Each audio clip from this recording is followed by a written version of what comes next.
আমরা সবাই জানি শয়তান রমজান মাসে বন্দী থাকে, কিন্তু শয়তানের কাজ কখনো বন্ধ থাকে না। শয়তান রমজানের 1 মাসের জন্য চলে গেল, এদের কাছে দায়িত্বটা দিয়ে যায়। হ্যালো এভরিওয়ান, কি অবস্থা সবাই? দিস ইজ রমজান মাস। সবাইকে রমজান মাসের শুভেচ্ছা। রমজান মাস আসলে কিছু পাবলিক হ্যাশট্যাগ সেহরি, তারাবি, ইফতারি ডান না রাখলে তাদের জন্য রমজান মাস পুরোপূর্ণ হয় না। আর টিকটকারদের হয়ে যায় নতুন নতুন টিকটক। আমার চোখে খুবই টেনশনে আছে, কালকে তো রোজা আসে, কি সারাদিন কুটকুট করে খেতে পারবে নাকি পারবে না? আরে টুকি, টেনশন করিও না, তুমি রোজা রাখতে পারো না, রাখতে পারো। আমরা জানি রমজান মাস পরিবর্তনের মাস, কিন্তু টিকটকারদের এই কেমন পরিবর্তন?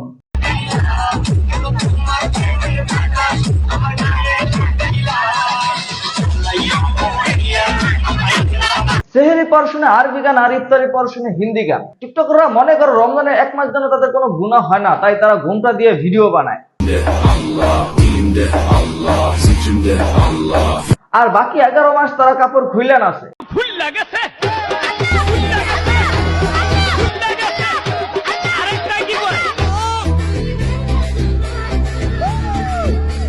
রমজান মাস হলো কিছু চোর বাটপারদের জন্য প্রিয় মাস। হ্যাঁ ভাই, ঠিক ধরেছেন। আমাদের সমাজে কিছু অসাধু ব্যবসায়ী আছে যারা 500 টাকার জিনিস 1000 টাকা বিক্রি করে, আবার 30টা রোজাও রাখে।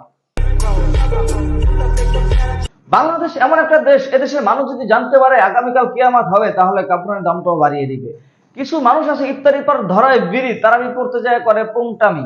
রমজান মাসে বন্ধু বান্ধব নিয়ে আগানে বাগানে নদীর পর যদি ইফতার পার্টি না দেন, তাহলে যেন আপনার রোজাটা পরিপূর্ণ হলো না। আর সেই ইফতার পার্টির পিকচার যদি ফেসবুকে আপলোড না দেন, তাহলে যেন আপনার রোজাটাই বৃথা গেল। এবং সেই পিকচারে একদল আইসা কমেন্টস করবে খাবারের পিকচার আপলোড দিতে হয় না। তাহলে গরিবরা কষ্ট পাবে। রমজান মাস হলো ইবাদতের মাস, গুনাহ মাফের মাস, তাই সবাই দিনের পথে আসুন। আজ এই পর্যন্তই। ভিডিওটি ভালো লেগে থাকলে সাবস্ক্রাইব করে দিবেন, আর কেউ যদি পেজ থেকে দেখে থাকেন পেজটা ফলো করে দিবেন। ধন্যবাদ।